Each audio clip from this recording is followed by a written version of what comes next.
इतिहास के पन्नों से आज हम फिर एक बार आप सबके लिए एक नया इतिहास निकाल करके लाए हैं।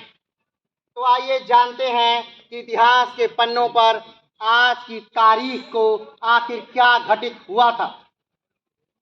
चारू चंद की चंचल किरणें खेल रही हैं जल थल में, स्वच्छ चांदनी बिछी हुई है अवनी और अंबर तल में। आप में से शायद ही ऐसा कोई होगा जिसने ये पंक्तियां ना सुनी हो। ये पंक्तियां हैं आधुनिक हिंदी कवियों में से एक राष्ट्र कवि मैथिली शरण गुप्त जी की, जिनकी आज यानी 3 अगस्त को हम जयंती मना रहे हैं। मैथिली शरण गुप्त का जन्म 3 अगस्त 1886 को हुआ था। वह खड़ी बोली के पहले महत्वपूर्ण कवि थे। उनका जन्म उत्तर प्रदेश के झांसी के चीर गांव में हुआ था। उनकी प्रारंभिक शिक्षा चीर गांव के सरकारी स्कूल में हुई थी। उन्होंने घर पर ही संस्कृत, हिंदी और बंगाली साहित्य का व्यापक अध्ययन किया था। उन्होंने बचपन से ही कविता लेखन शुरू कर दिया था।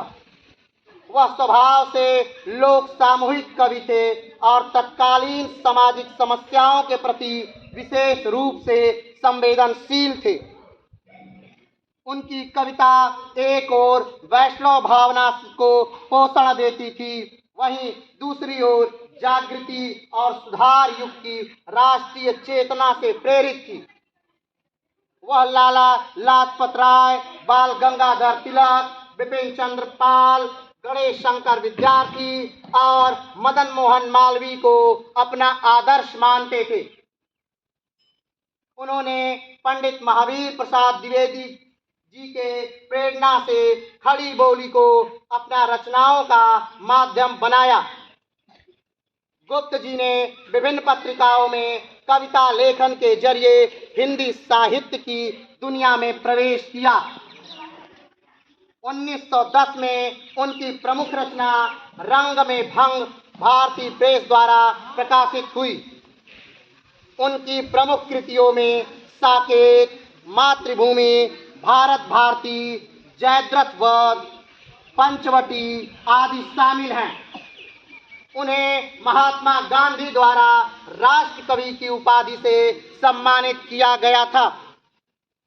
12 दिसंबर 1964 को चीर गांव में इनका निधन हो गया। यानी हिंदी साहित्य का एक महान सूरज अस्त नहीं हुआ, बल्कि वो हमेशा हमेशा के लिए उदित हो गया अपनी रचनाओं के माध्यम से, अपने कालजयी लेखन के माध्यम से।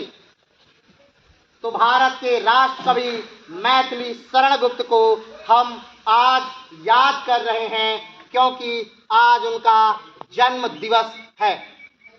तो इतिहास के पन्नों से आज के लिए इतना ही। फिर मिलते हैं हम एक नए इतिहास के साथ। तब तक के लिए जय हिंद।